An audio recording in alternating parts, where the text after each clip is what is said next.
이렇게 오후에 오신 여러분들을 환영합니다. 오늘 하나님을 경험하는 삶 이제 계속해서 우리가 나누는데 오늘 5번째 시간입니다. 오늘은 하나님을 경험하는 삶의 7가지 실체 중에서 4번째 원리를 함께 나눌 것입니다. 우리가 먼저 전체적으로 하나님을 경험하는 삶의 7가지 실체를 좀 다시 한번 확인하고 오늘 말씀을 좀 들었으면 좋겠습니다. 먼저 우리 실체를 좀 봤으면 좋겠는데 1번 첫 번째 원리를 좀 보겠습니다. 같이 한번 읽겠습니다. 하나님은 항상 당신의 주위에서 일하고 계십니다. 2단계입니다. 하나님은 당신과 실제적이고 개인적이며 지속적인 사랑의 관계를 추구하십니다. 3월입니다. 하나님은 당신이 그분의 일에 참여하도록 당신을 초청합니다. 4월입니다. 하나님은 하나님 자신과 자신의 목적과 길을 보여주기 위하여 성령에 의해 성경, 기도, 환경과 교회를 통해서 말씀하십니다. 5월입니다. 하나님의 부르심은 항상 당신을 믿음의 갈등으로 몰아넣고 결단과 그에 따른 행동을 요구합니다. 6월입니다. 당신은 하나님의 역사에 참여하기 위하여 당신의 인생을 하나님의 뜻에 맞게 조정해야 합니다. 7월입니다. 당신이 하나님께 순종하고 하나님이 당신을 통해서 그분의 일을 성취하심으로 말미암아 당신은 경험으로 하나님을 알게 됩니다. 아멘. 아멘. 오늘 4원리로 하나님은 하나님 자신과 자신의 목적과 길을 보여주기 위해서 성령에 의해 성경, 기도, 환경과 교회를 통해 말씀하십니다. 이 부분을 우리가 함께 나누게 될 것입니다. 하나님은 말씀하시는 하나님이십니다. 성경을 통해 우리가 만나게 되는 하나님은 끊임없이 우리에게 말씀하시는 하나님이시라고 하는 것이죠. 천지를 창조하실 때도 말씀하셨습니다. 그리고 그 말씀으로 창조하셨습니다. 인간을 창조하실 때에도 우리 하나님은 삼위일체 하나님이 서로 말씀하셨습니다. 의논하셨죠. 그리고 인간을 창조하셨습니다. 창조한 인간에게 우리 하나님은 특별한 사랑의 관계를 갖도록 하게 하기 위해서 그를 영적 존재로 창조했을 뿐만 아니라 그에게 말하는 은혜를 특별하게 부어 주셨습니다. 하나님은 그래서 아담에게 말씀하셨습니다. 사람에게 말할 수 있는 능력을 주셨던 아주 중요한 이유는 하나님이 말씀하시기 위해서, 하나님의 말씀을 듣는 자가 되게 하시기 위해서 사람으로 하여금 이렇게 언어 능력을 가진 자 되게 하신 것입니다. 그래서 아담에게 우리 하나님께서 말씀하신 것입니다. 하나님은 성경을 통해 보시면 계속해서 말씀하십니다. 죄인에게도 말씀하시고 또 왕에게도 말씀하시고 장군에게도 말씀하시고 시인에게도 말씀하시고 농사꾼에게도 말씀하십니다. 또 기술자에게도 말씀하시고 또 목사에게도 말씀하시고 또 목사가 아닌 그런 인생을 살아가는 사람에게도 하나님은 말씀하시고 계시는 것을 보게 되어집니다. 하나님은 우리 인생을 인도하실 때 말씀하심으로 우리 인생을 인도하십니다.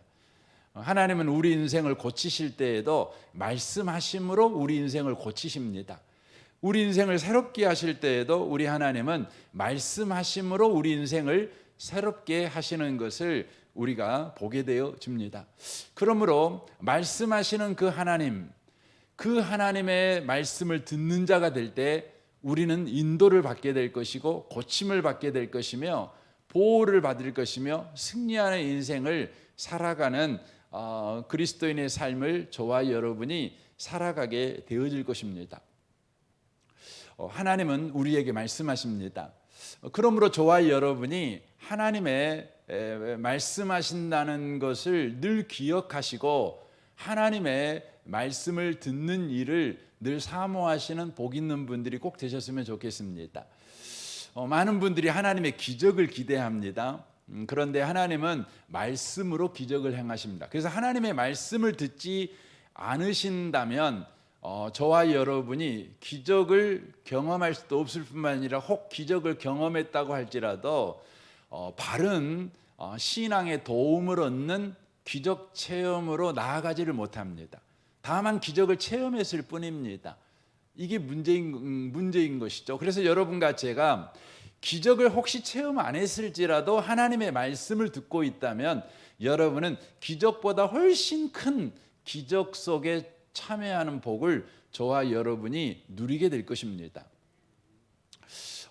그만큼 하나님은 늘 말씀으로 모든 일을 하시는 분이시기 때문에 저와 여러분이 하나님의 말씀을 듣는 일이 저와 여러분의 인생의 성패를 바로 결정한다는 것을 꼭 기억하셔야 합니다. 성경에 보면 사울 임금이 있습니다.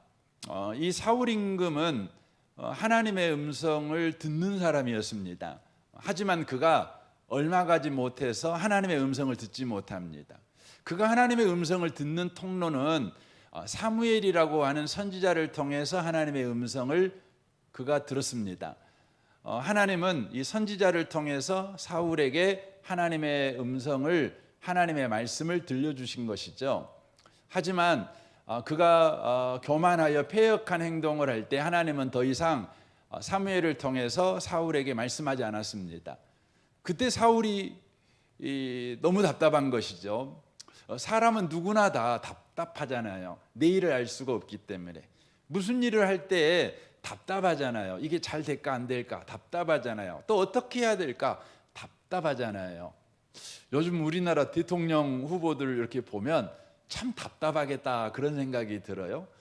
답답하니까 어떤 대통령 후보들은 그 점쟁이 찾아가고 뭐 무속 신앙 찾아가고 이런 분도 계시잖아요. 그 역사적으로 보면 정치인들 주변에는 항상 점치는 사람들이 있었어요. 여러분 박정희 대통령도요. 그 점치는 사람이 늘 있어가지고 점치는 사람을 통해서 말을 듣고 국정을 운영했다는 것이 공공연한 비밀이잖아요. 그렇죠. 그래서 특별히 그분 같은 경우는 그 뭡니까 그 무당들 축제도 열었습니다. 축제도 이렇게 열 만큼 굉장히 그렇게 귀신의 힘을 빌리려고 했죠. 그 일견 이해가 됩니다. 인생이 너무 답답하니까. 사울왕이 그랬습니다. 사울왕이 너무 답답한 거예요. 하나님이 말씀 안 해주시니까. 그러니까 어떻게 합니까? 그 신접한 귀신을 찾아갑니다. 접신한 귀신이죠. 귀신을 그 무당을 찾아가지요. 그 무당을 찾아가 가지고 자기의 미래를 물어보는 것이죠. 결국 그 결과 사울이 어떻게 됩니까? 여러분 블레셋 전쟁에서 패하고 그가 자살하는 그런 참 비극적인 인생을 맞이하는 것을 보게 됩니다. 여러분, 여러분과 저의 인생에서 말씀하신 하나님, 그리고 우리는 하나님의 말씀을 듣는 삶을 항상 살아가는 그런 인생이 돼야 될 줄로 믿습니다. 근데 하나님이 우리에게 말씀하신다고 이렇게 말할 때 우리에게 선뜻 이런 질문이 드는 거죠. 그럼 하나님 말씀 어떻게 듣는 겁니까? 이렇게 질문하죠. 하나님이 이 음성을 어떻게 듣습니까? 이렇게 질문을 하는 것의 대답이 뭐냐면 하나님이 어떻게 말씀하시는가를 저와 여러분이 알면 하나님의 말씀을 듣는 삶을 저와 여러분이 지속적으로 살아갈 수 있다는 것이죠. 하나님은 가장 먼저 우리에게 말씀하실 때 어떻게 말씀하시냐면 이 성경을 통해서 말씀하신다는 거예요. 하나님은 성경을 통해서 말씀하신다. 우리 옆에 계신 분한테 말씀 좀 해주시면 좋겠습니다. 하나님은 성경을 통해 우리에게 말씀하십니다 라고 말씀해 주시면 좋겠습니다. 하나님은 성경을 통해서 우리에게 말씀하십니다. 구약 성경에서 보면 하나님이 말씀하시는 방식이 뭐 천사나 환상이나 뭐 꿈이나 뭐 우림이나 둠빔이나 뭐 비유, 세미한 소리 뭐 여러 가지 방식으로 하나님께서 말씀하십니다. 하지만 하나님께서 지금 이 시대에 말씀하시는 방식은 가장 먼저가 성경입니다. 구약 성경에 이런 방식으로 말씀하셨던 그 이유는 이 성경이 완성되지 않았기 때문에 그렇습니다. 성경이 완성된 이후에 우리 하나님은 하나님의 백성에게 성경을 통해서 말씀하신다는 것을 우리가 절대 놓치지면 안 됩니다. 성경은 글씨죠. 그렇죠. 책이죠. 책. 그러니까 이 책을 통해서 말씀하신다는 것이죠. 우리는 늘 하나님의 말씀을 들을 때 음성을 들으려고 생각을 합니다. 그렇죠. 음성을 들으려고 해요. 음성을. 그래서 하나님께서 우리에게 이렇게 해라 저렇게 해라 이거 하지 마 이건 좀 더 잘해봐 이렇게 말씀하실 것을 기대하고 하나님의 말씀 듣기 위해서 하나님 말씀하십시오 제가 듣겠습니다 이렇게 하는 분들이 많습니다. 그런데 하나님께서 우리에게 말씀하시는 방식이 뭐냐면 성경을 통해서 말씀한다는 것입니다. 그래서 여러분이 하나님의 음성을 들으려면 어떻게 해야 되겠어요? 성경을 읽으셔야 돼요. 중요합니다. 성경을 읽는 것입니다. 많은 분들이 책은 말씀이 아니라고 생각합니다. 말이 아니라고 생각을 합니다. 아닙니다. 여러분 이 성경책이 하나님의 말씀입니다. 그러므로 하나님의 음성을 듣기를 원한다면 이 성경책을 저와 여러분이 읽으셔야 된다는 거예요. 그래서 성경 시편 1편에서는 복 있는 사람이 누구냐? 하나님 음성 듣는 사람이 복 있는 사람이겠죠. 하나님 말씀 듣는 사람이 복 있는 사람이겠죠. 우리는 그런 기대를 가지고 시편 1편을 읽는데 시편 1편은 우리의 기대와 사뭇 다른 이야기를 합니다. 복 있는 사람들은 악인의 꾀를 쫓지 않고 죄인의 길에 서지 않고 오만한 자의 자리에 앉지 않고 오직 여호와의 율법을 즐거워해서 그 말씀을 주야로 묵상하는 사람들이다. 그렇게 말씀합니다. 그 사람은 시냇가에 심은 나무가 철을 따라 열매를 맺는 것 같이 그 행사가 형통하게 될 것이다. 이렇게 말씀하십니다. 바로 성경을 통해서 하나님이 말씀하신다. 그리고 성경을 통해서 하나님의 말씀을 듣는 사람이 참으로 복된 사람이다. 이것을 우리에게 가르쳐 주고 있다고 하는 것입니다. 저는 이곳에 계신 여러분들이 성경을 주야로 묵상하는 분들이 꼭 되시길 바랍니다. 성경책을 다만 내가 성경이라는 책을 읽는다 이 자세로 성경을 여러분이 보지 마시고 내가 하나님의 말씀을 듣는다. 하나님이 내게 말씀하신다. 하나님이 성경을 통해서 내게 말씀하신다. 아니 성경이 하나님이 내게 말씀하시는 것이다. 이 자세를 가지고 여러분이 성경을 꼭 읽으셨으면 좋겠습니다. 어떤 분은 이런 의구심을 갖습니다. 성경이 하나님의 말씀이 맞습니까? 성경은 사람들이 썼다고 제가 알고 있는데 어떻게 성경이 하나님의 말씀이 될 수가 있습니까? 이런 질문을 하는 사람이 있을 수 있습니다. 여러분 성경은 하나님의 말씀입니다. 왜 성경이 하나님의 말씀인가? 다양한 그 이유를 여러분에게 말씀을 드릴 수 있지만 몇 가지만 좀 말씀을 좀 드리고 싶습니다. 가장 먼저는 이 성경책이 분명히 사람이 있었습니다.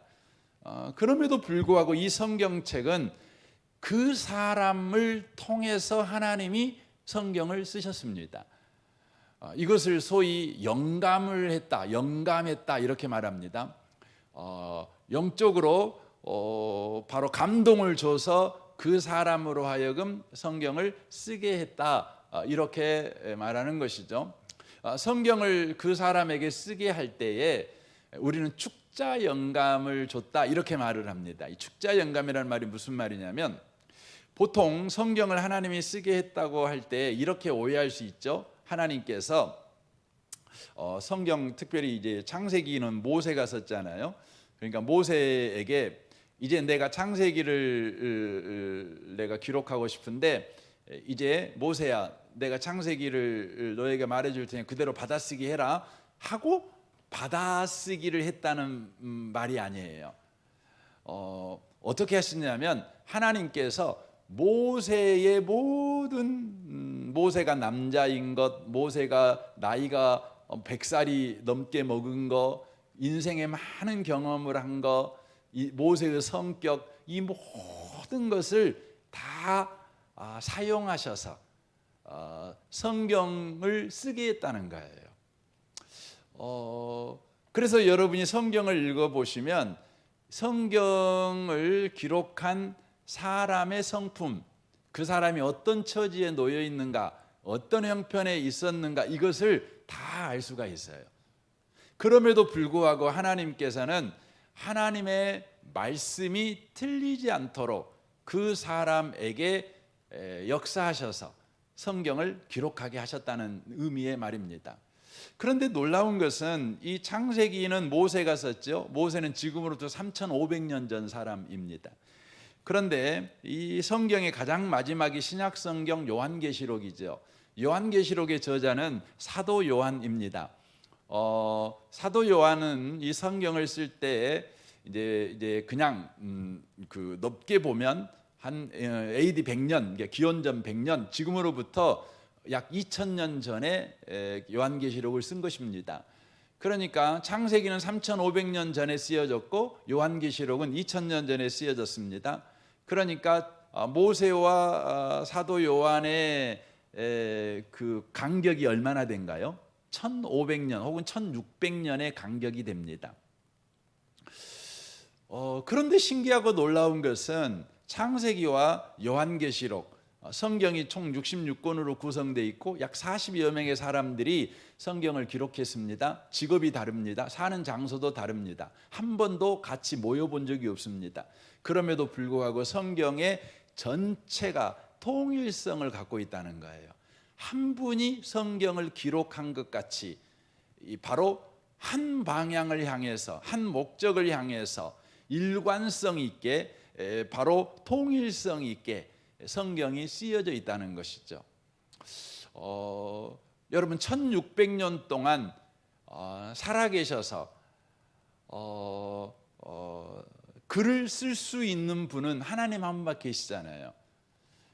우리는 가장 1차적으로 성경의 통일성 때문에 이 성경이 하나님의 말씀이라는 것을 부정할 수가 없어요. 두 번째는 이 성경의 내용이 약속의 책입니다. 약속의 책입니다. 그러니까 이 성경책은 약속하시고 그리고 그 약속을 성취한 내용을 기록해 놓은 책입니다. 어떤 약속은 400년 전에 약속을 했어요. 그런데 400년 후에 그 약속이 성취됩니다. 어떤 약속은 800년 전에 약속을 하셨는데 800년 후에 그 약속이 성취됩니다. 그러니까 성경에 기록되어 있는 약속들은 25년 후에 이루어질 약속인데 그것이 그 25년 후에 약속이 성취된 이야기도 기록되어 있지요. 짧게 기록되어 있는 그 기간이 짧은 것도 있습니다. 하지만 긴 것들은 1000년이 넘어가고 400년이 넘어가고 500년이 넘어가고 그렇습니다. 그러니까 약속하시고 약속을 성취하시는 그 모든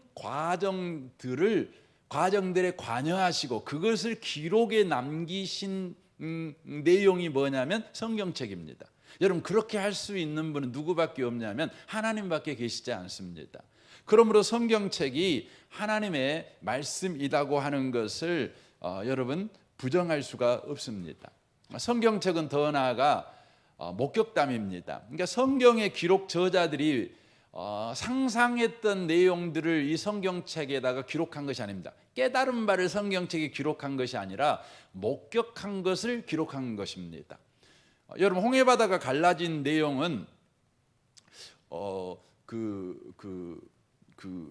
옛날 꽃날에 있었던 이야기를 구전으로 듣고 기록한 게 아니에요. 모세가 직접 봤어요.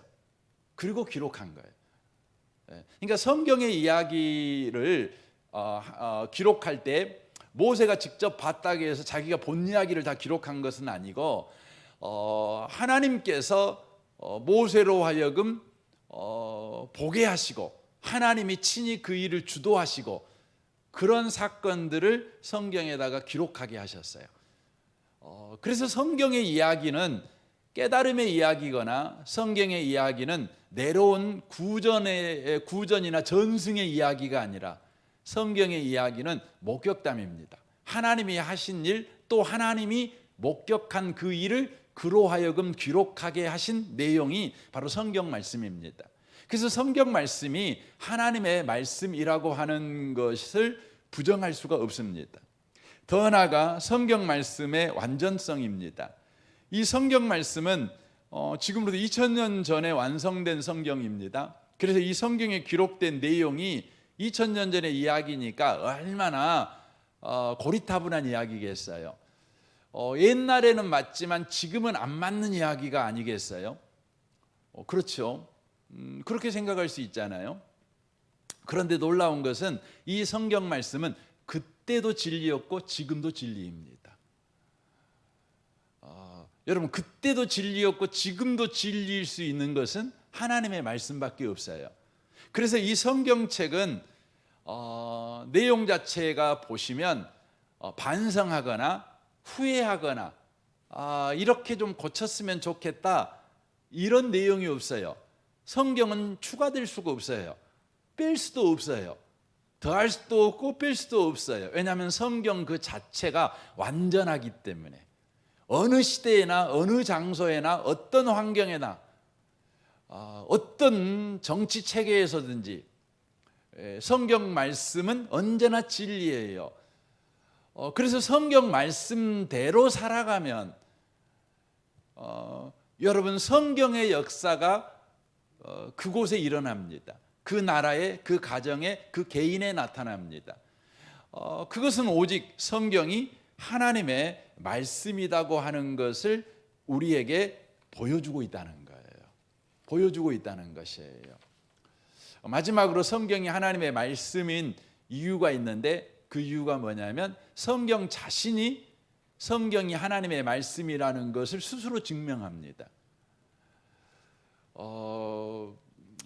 성경은요, 성경을 반대하는 사람에게 친히 역사하셔서 성경이 하나님의 말씀이라는 것을 친히 입증하십니다.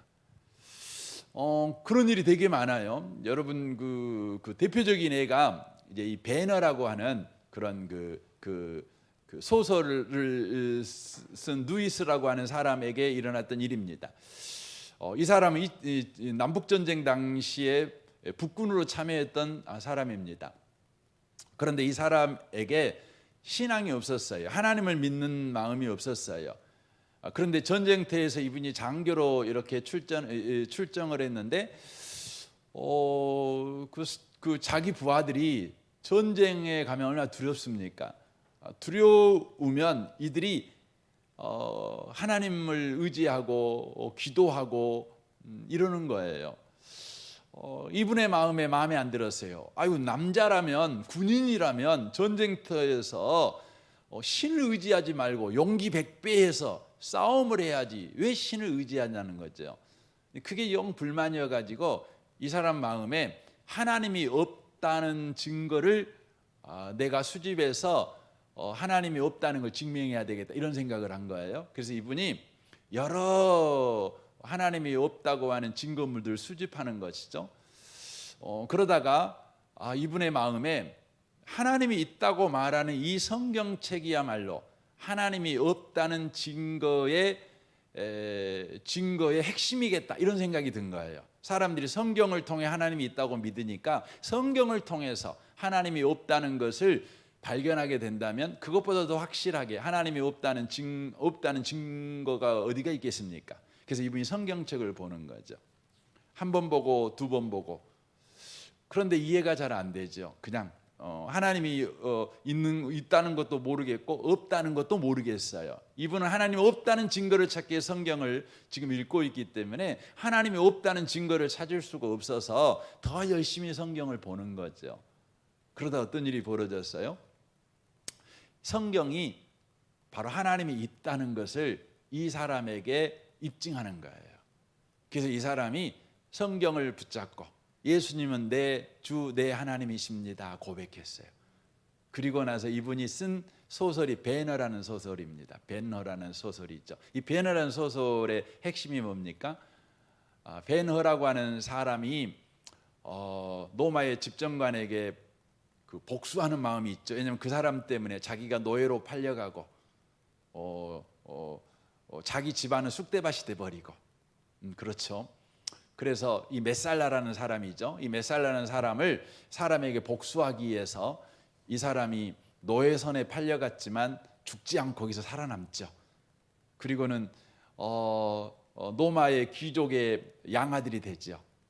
그래서 예루살렘에 돌아오게 되는 거 아닙니까? 예루살렘에 돌아와 가지고 이제 그 사람에게 복수를 하는 거죠. 복수하는 방식이 전차 경기를 하는 거죠. 그래서 전차 경기를 해가지고 결국은 옴전에서는 메살라가 죽습니다. 메살라가 죽습니다. 그런데요, 메살라를 죽이는 복수를 했는데도 마음에 평화가 없어요. 마음에 기쁨이 없어요. 여러분, 복수하면 마음에 평화가 있어야 되잖아요. 복수에도 평화가 없는 거죠. 그런데요, 그가 예수님께서 십자가에 못 박혀 죽는 현장에 갔었어요. 그때 예수님께서 십자가에서 용서를 하는 기도를 하죠. 그때 이 배너가 그 장면을 보고 예수님을 만나죠. 주님의 말씀을 듣죠. 그리고 나서 그가 비로소 자기 마음에 있는 칼을 내려놓습니다. 복수의 칼을 진정으로 평화를 얻습니다. 배너의 이야기가 그 이야기예요. 그 이야기예요. 예수님을 만나니 인생이 진짜 평화를 얻은 거예요. 진짜 소망을 얻은 거예요. 사람은 복수에서 인생이 평화를 얻는 게 아니죠. 이 이야기가 어떻게 해서 만들어졌냐면 바로 하나님 없다고 증거를 찾기 위해서 성경을 읽었던 이 작가에게 성경이 하나님의 말씀이라는 것을 증명함으로 인하여서 일어난 변화로 바로 만들어진 작품이라는 것이죠. 여러분, 여기 계신 분들 가운데 혹시 하나님이 계신다는 거 못 믿겠습니까? 그러면 여러분 성경책을 보시면 좋겠어요. 보십시오. 아니, 여러분이 하나님 안 계신 증거 찾겠다 이런 마음 가지고 성경을 보더라도 성경을 보세요. 혹시 나는 하나님이 꼭 계신 걸 알고 싶습니다, 이런 마음을 갖고 성경을 본다면 더 좋겠지요. 어찌하든지 성경은 성경 자신이 하나님의 말씀이라는 것을 스스로 입증한다는 것이에요. 그래서 여러분, 성경이 하나님의 말씀입니다. 그래서 여러분, 하나님의 말씀을 듣기를 원한다면 여러분이 꼭 성경을 읽으시길 바랍니다.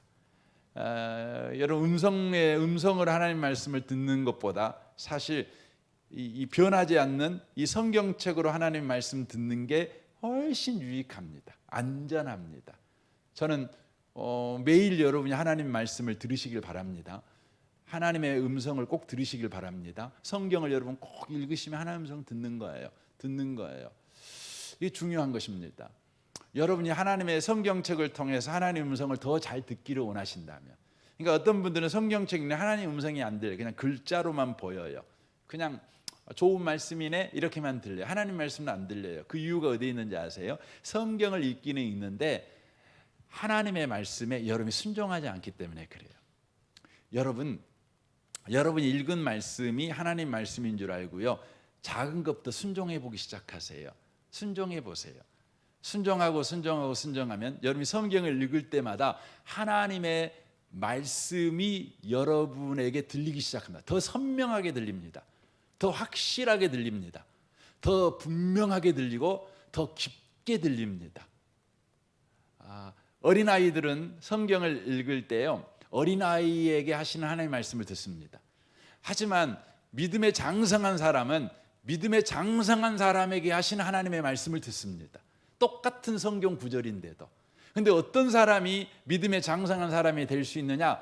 교회를 오래 다니면 되느냐? 성경 공부를 많이 한 사람이 되느냐? 그렇지 않습니다. 하나님의 말씀에 계속해서 순종하는 사람,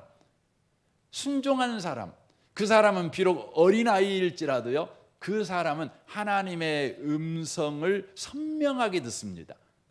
그렇게 됩니다. 그래서 여러분, 성경에 보면 사무엘이라는 사람이 나옵니다. 사무엘상 3장에 보면 사무엘이라는 사람이 나오는데 사무엘은 어린아이였습니다.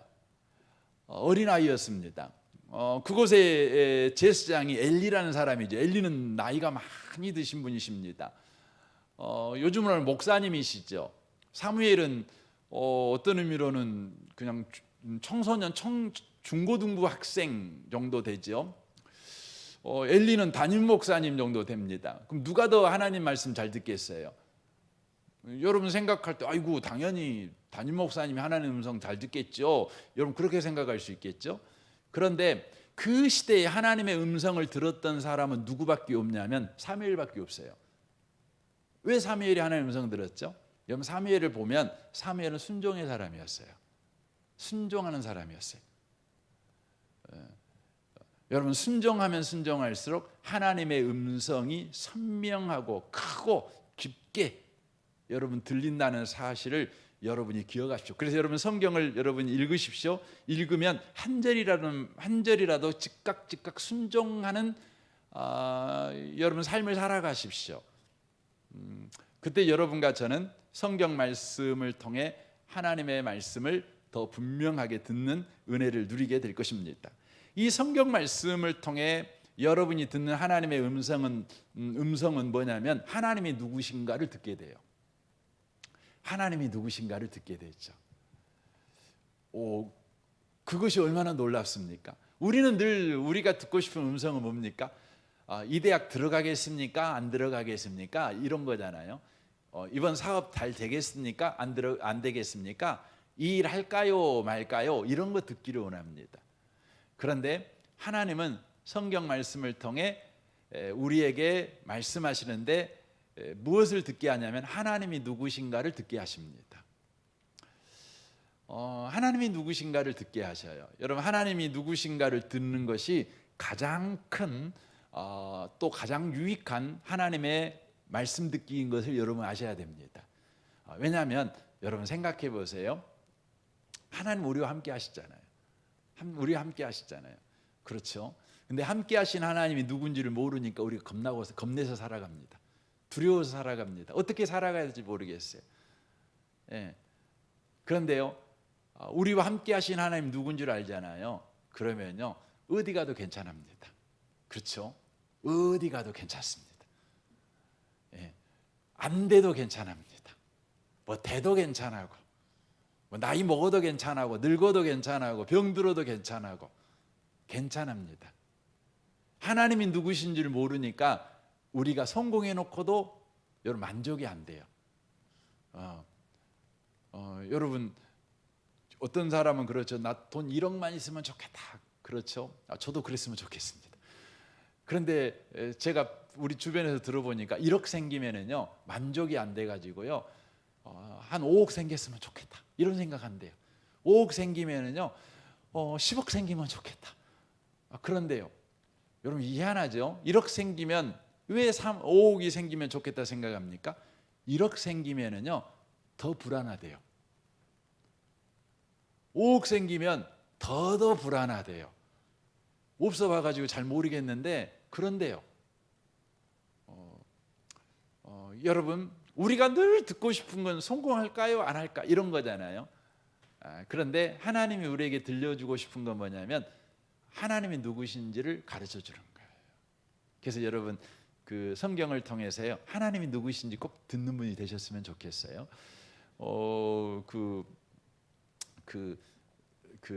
여러분이요 여러분 아빠가 누군지만 알아도요 여러분 이렇게 가슴 펴고 다닙니다. 최근에 그 SK 회장 최 누구죠? 최태원 씨가 그 딸이 하나 있는데 그 딸한테 야단 맞았다는 거 아닙니까? 뭐 하다가 뭘 좀 많이 비싼 것도 아닌데 뭘 샀더니 아빠가 재벌이야 이렇게 야단 쳤다는 거 아닙니까? 그 딸이 우리나라 몇 번째 재벌인 줄 아빠가 있는 줄 알았다면 아마 그런 말 안 하겠죠. 여러분 하나님이 여러분과 함께 계신 하나님이 누구신지 여러분 아버지가 되신 하나님이 누구신지 여러분이 알면 여러분 그렇게 안 삽니다. 여러분 눈빛이 아주 빛날 겁니다. 여러분의 마음에 담대함이 있을 것입니다. 확신이 있을 것입니다. 내게 능력 주시냐, 난 다 할 수 있다, 이런 고백을 하는 사람이 되어질 것입니다. 성경은 또한 우리에게 뭘 또 말씀해 주시냐면요, 이렇게 살아라, 이걸 가르쳐 줍니다. 하나님의 말씀은 우리에게요, 하나님을 소개할 뿐만 아니라 이렇게 살아, 이걸 가르쳐 줘요. 성경책은 우리의 삶의 지침서입니다. 그러니까 안내서하고 똑같습니다. 여러분 그 좋은 전자제품을 사잖아요. 비싼 고가의 전자제품을 사면 꼭 따라오는 게 있어요. 그게 뭡니까? 사용설명서가 꼭 따라옵니다. 고장 안 나게 제대로 쓰려면 사용설명서를 잘 숙지해야 되겠죠. 그렇죠? 여러분과 저는 명품입니다. 그렇죠? 여러분과 저는 뭐 몇천만 원 하는 그 전자제품보다 더 정교하게 만들어진 이대한 명품입니다. 그래서 여러분을 잘못 쓰면 고장 납니다. 여러분을 잘못 쓰면 최선의 삶을 살지 못하고 뭐 3등, 4등 혹은 10등의 인생 살아갑니다.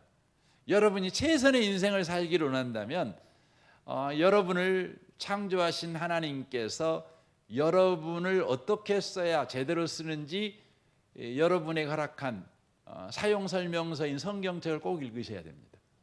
성경책을 여러분 읽으시면 여러분이 최선의 인생, 최고의 인생을 어떻게 살아갈 수 있는지를 저와 여러분이 잘 알 수가 있어요. 그래서 이 성경책은 하나님의 말씀이에요. 저는 이곳에 계신 여러분들이 인생 사용설명서인 나라는 존재를 쓰는 최고의 사용설명서인 이 성경책을 여러분 꼭 읽어보시면 좋겠어요.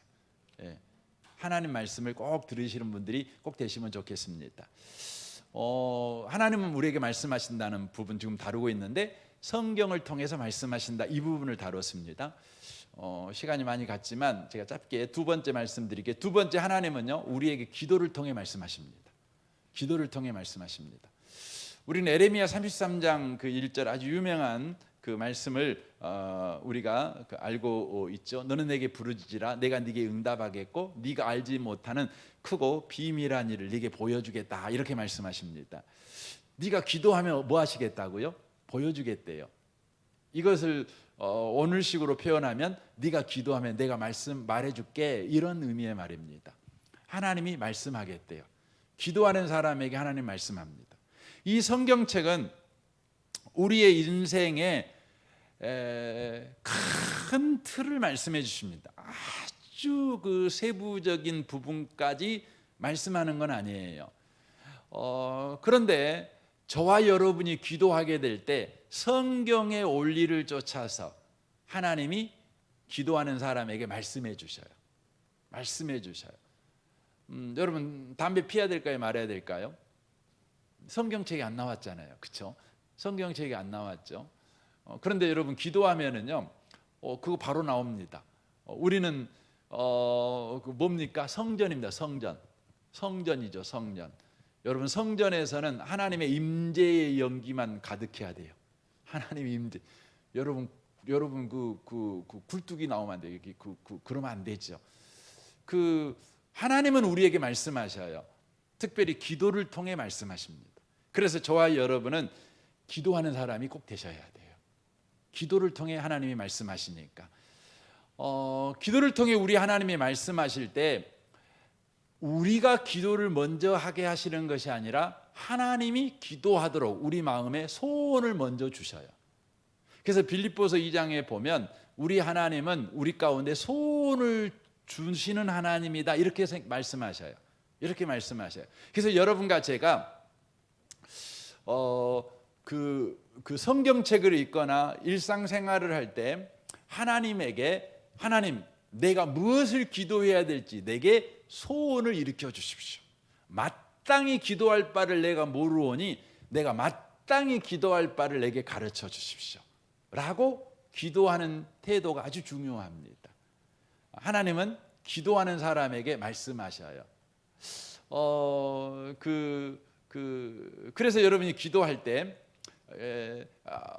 처음에 여러분 나름대로 그 생각이 있잖아요. 여러분 이번에 기도할 때 이걸 구해야지, 이걸 원해야지, 이런 여러 제목들이 있지 않습니까? 그때 여러분이 가장 중요한 것은 주님께서 소원을 일으키시도록 여러분이 주님 앞에 나와 기도할 때, 주님, 이 시간 저에게 이런 기도의 소원이 있지만 이 기도의 소원을 내려놓습니다. 주님께서 내게 주시고자 하는 것을 내 마음의 소원으로 불러일으켜 주십시오. 이렇게 기도하시는 게 아주 중요해요. 아주 중요해요. 그래서 여러분이 잘 아는 5만 번의 기도로 응답을 받은 분이 계시죠? 누굽니까? 예, 조지 밀러라는 분이 계시죠? 이 조지 밀러라는 분의 기도에 아주 중요한 특징이 있어요. 이분의 책을 보면 그런 이야기가 나오는데, 자신은 기도할 때마다 본인이 원하는 것이 있음에도 불구하고 주님에게 내게 주실 것이 무엇인지를 묻는 기도를 했다는 거예요. 예, 이게 더 중요해요.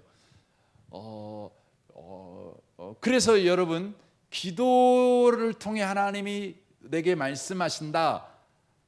그것은 기도 응답으로 말씀하시는 것도 되지만 바로 기도 그 자체가 하나님이 내게 말씀하시는 음성이 돼요. 말이 돼요.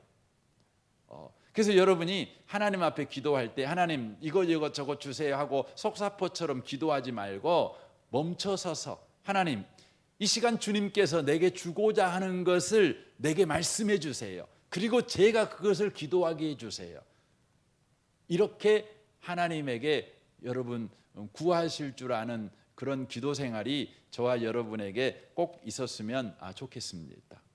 기도 중요합니다. 세 번째로, 하나님은 우리에게 말씀하실 때 교회를 통해 말씀한다는 것입니다. 여러분, 교회를 통해 말씀한다는 이 의미는